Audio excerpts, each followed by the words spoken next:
So ma'am, ganito po ha, pakisundan na lang po. Kung sa cellphone, ayan, pupunta po tayo sa setting, tapos hanapin po natin yung Piso Wi-Fi na pangalan dyan, yung Miana, kung may Miana Piso Wi-Fi dyan, o yun na po. Then connect. Pagka-connect po, pag nag-connect na agad po kayo, ay pupunta na po kayo. Pag hindi lumabas yung portal, punta na agad po kayo sa Chrome. Sa Chrome agad po kayo pupunta. Tapos, ita-type nyo po dyan yung 10.0.0.1.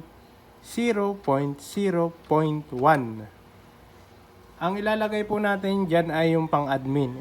Slash admin. Ayan. Pag may nakita po kayong ganyan, admin, tapos may kulay blue, click nyo po. Ayan. Then, ito na po yung lalabas. Username at saka password. Yung username po, ang ilalagay lang natin dyan ay admin. Ayan. Sorry po. Admin. Ayan.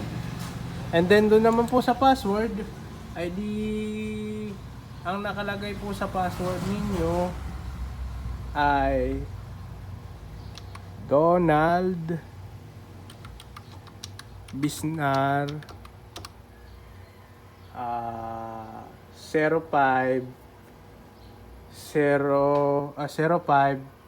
15 2025. Yun po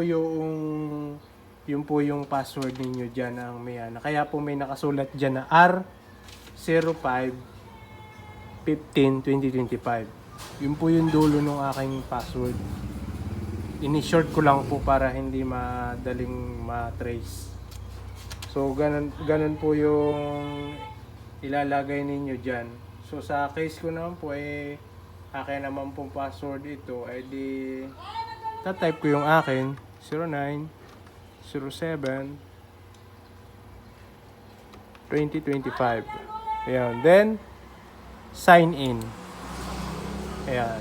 Dito na po yung lalabas. Yan. May lalabas din pong ganyan. Pwede din pong i-update pero pwede na lang pong update na lang ganun.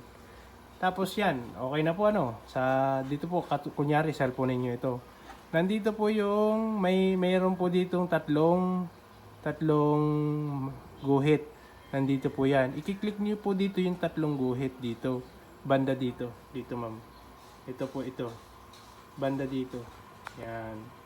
Diyan po may tatlong guhit dyan. Pag kinlik mo po yan, ito na yung lalabas. Ito na yung